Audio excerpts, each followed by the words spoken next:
Okay, moving on to double tapping now. Now double tapping is another old school technique, and it's just pure hand technique, nothing to do with the game engine.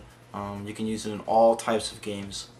The definition is to flick both your fingers across a single button in a way that by the time one of your fingers has flicked across it, the second one is already coming in to input it, thus hitting a button twice as fast as you physically can. Overall, double tapping helps your input for everything: special moves, supers, combos, etc. Now the key thing to remember is that double tapping is not one frame apart. Only plinking is one frame apart, and that's because plinking is an exploit. With double tapping, the way it works is, I'll explain it again. When you input a button, that would be the first frame, and then when the button is released, that would be the second frame, and then when you press it again, that's the third. So what happens is, if you did hit the button one frame apart, somehow, the game would just think that you were holding down the button. That's not to say that plinking is better than double tapping. They both have their uses, which I'm going to explain in a second here. Also, double tapping is a lot easier to do as well. Okay, so I'm just going to give a demonstration now. So double tapping is really simple. You just take two of your fingers. In my case, I take my middle finger first and then my index finger second, and I just flick it across. So I just go one, off, two. So some people think like maybe it's like this, right? 1, 2, but that doesn't make sense because one finger has to get off the button, otherwise the button's not going to come back up, right? Okay, so look at the inputs on the top left of the screen, and I'm just going to do a light kick here. And as you can see, you see two light kicks appear one after the other. It's not at the same time, like I said, it's not one frame apart. Okay, I'm just going to show another angle here, what it looks like. So I'm just going to do it really slowly first. So it's like 1, 2, like that. And you just flicker it across. And you keep your fingers close together and you just do it gently. You don't have to do it that hard. And this is actual speed.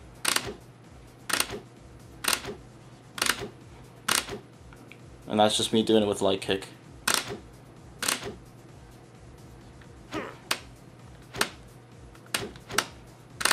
It's just really simple. Okay, I'm going to give you guys an idea on the speed of it, the input. Sagat's the perfect example, and also really good to practice with too. Go into the command list of Sagat, and where is it? Here, fake kick at the bottom. It says begin with standing hard kick and then hard kick. You have to input it really fast. Now, I'm just going to hammer on the hard kick button as fast as I can. I'll just show you guys, it won't come out. That's me hitting it pretty fast, and as you can see, it's not coming out. It came out like once. But if I just double tap it, it comes out on my first try. Now, obviously Capcom designed this move exactly for double tapping. That's what it was intended for. Of course, Capcom doesn't tell you.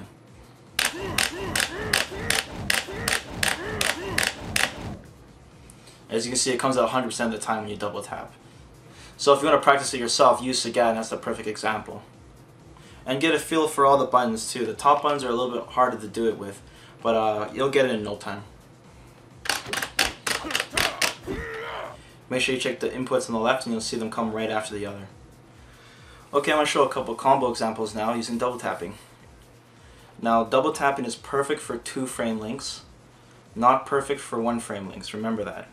So Ryu's crouching medium punch into another crouching medium punch is a 2-frame link. So I'll just show a quick combo example using it. Now I'm going to explain why double tapping is actually better than plinking for 2-frame links. Okay, so let's say that you're trying to land a 1-frame link and you're using plinking. Now, plinking helps by adding one more input 1 frame apart. So when you're doing a 1-frame link and you're 1 frame too early, the plink will help you land the link. But if you use double tapping and you are 1 frame too early when you input the beginning of the double tap, what will happen is the double tap happens and the first input comes down. That's 1 frame too early. The next input, the one that you want to hit to land that 1-frame combo, it's going to be the button being released because you're double tapping. So you'll miss it. And then the second input of the double tap will come the frame after you wanted to hit it. So that's why double tapping is not good for 1-frame links. So if you're double tapping your 1-frame links and you're landing them, it means that you're always 2 frames off, which isn't really reliable. But the reason double tapping is better than plinking for 2-frame link combos is because, let's give an example. there's a 2-frame link combo, and you use Plinking, and you're 1 frame off, you would land the combo. But if you were 2 frames off, you would miss the combo because Plinking only adds 1 more frame. But double tapping, what would happen is since it's 2 frames, the double tap, if you hit it 1 frame too early, the combo would still land because it'll go 1 frame, skip the target, but then there's 1 more frame, and it'll hit the target. And if you did it 2 frames before it, it would still land because you have a bigger window for the 2-frame link combo. It's pretty confusing using words. I'll try to write something up on the screen that would make it easier to understand. But the rule of thumb is double tapping is better for 2-frame links, Plinking is better for 1-frame links. So essentially you can use both hand techniques for 2 types of combos. Also double tap would be better for 3-frame links and so on, right? Okay, let's use Bison as an example now. Now Bison's crouching light kick into crouching light kick is a 2-frame link, which is much easier if you use double tapping.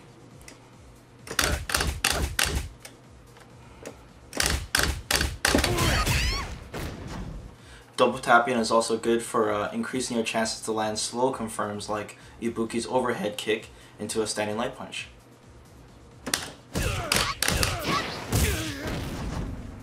Also, double tapping is useful for comboing Ibuki's standing light punch after a max range slide. Also, if you use the 3 punch or 3 kick buttons, you can double tap those to increase your chances of landing EX moves or even ultras.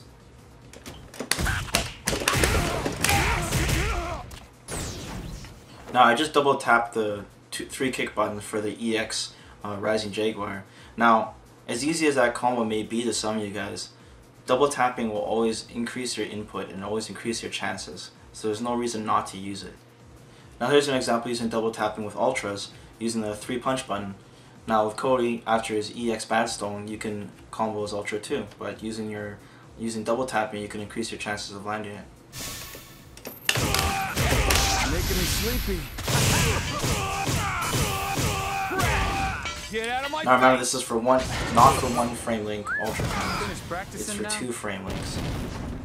Here's another example using double tapping with Blanca. His 2-frame link from a standing medium punch into his ultra.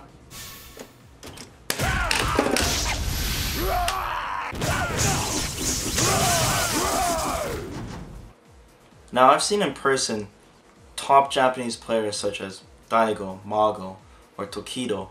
When those guys play and I watch their hands when they're playing, they literally double tapping everything. Fireballs, sweeps, jumping attacks. It seems unnecessary when I watch it. And I ask them, you know, why do you do it? And the answer is, why not? If you're a competitive player and you play on tons of different setups, you know, your house, your friend's house, different tournaments, when you're playing online especially, with different connection speeds, double tapping is going to come into play because all those setups you're playing on, they all have different amounts of input lag. Every single setup is different. And double tapping will give you the extra edge to help you secure your inputs. Execution is one of the most important things in all fighting games. It's what separates the amateurs and the pros. The better your execution, the more powerful your combos can be, and thus the more damage you can do, and the less mistakes you make in a match. So combining all these techniques that I've shown you, plinking, double tapping, sliding, pianoing, combining all these techniques together, it truly utilizes what the point of having a joystick is for. And the key thing is to remember, why not use it? This concludes the Chapter 9 tutorial. Thanks a lot for watching, guys.